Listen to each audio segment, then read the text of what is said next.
VoyMonk vlog number 90.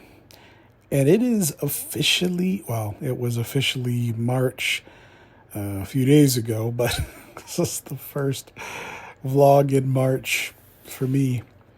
And vlog number 90. Yeah, 10 left until 100. And yeah. It's really kind of weird. I started out this year making it clear that I wanted to learn how to cook.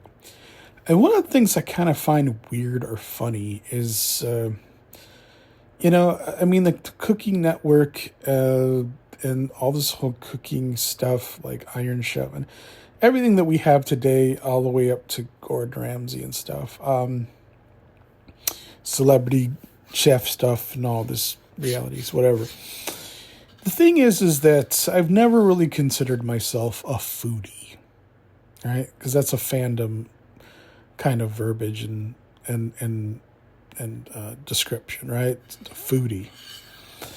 One of the things I think is kind of weird is how sometimes when it comes to things, and I'm trying not to be negative, but I just kind of pointed this out, is that sometimes something like being more specific of why I'm bringing this up is that, like, bologna sandwiches, fried bologna sandwiches.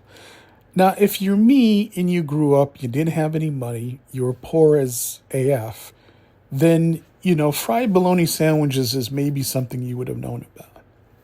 Now, for me, the reason I always made fried bologna sandwiches is because I always hated bologna to begin with. The only reason I fried them is because I was, it kind of felt like after you fried them, at least they kind of became a little crispier and saltier, and you could put them between whatever the cheapest bread that you could find with some mustard, because that's all you got, and it made a pretty good sandwich.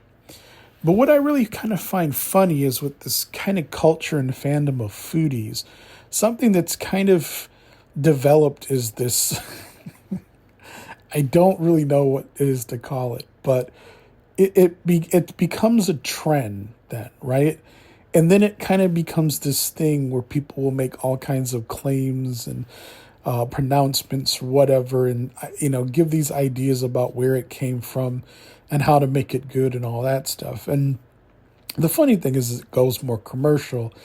There are actually restaurants, and I think food trucks is another thing that they'll start offering them or whatever, and you can get one, with cheese and different variations, stuff that I couldn't have even imagined when I ate fried bologna sandwiches, which I still kind of like to this day, because, that's how my palate developed for whatever, good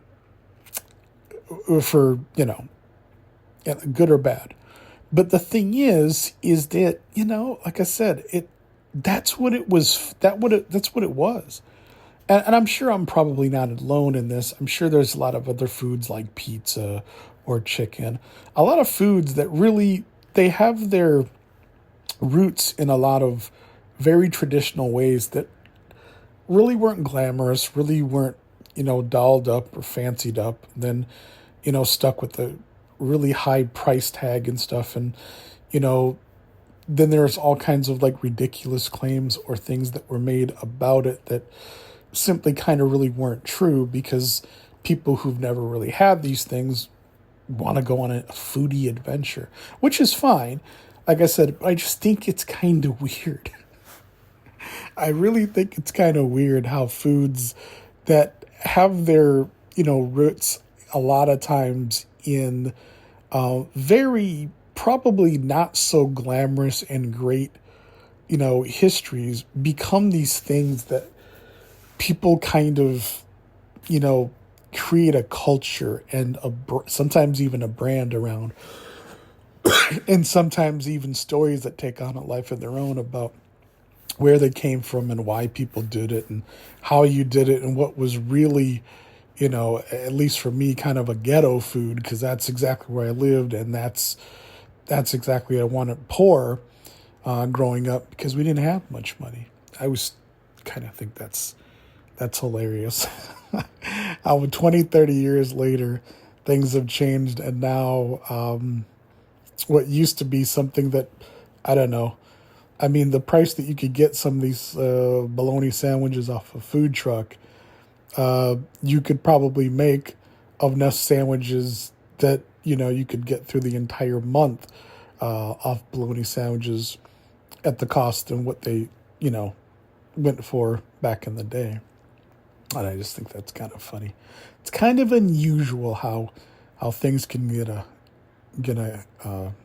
come up or a glow up, or some people, I don't know.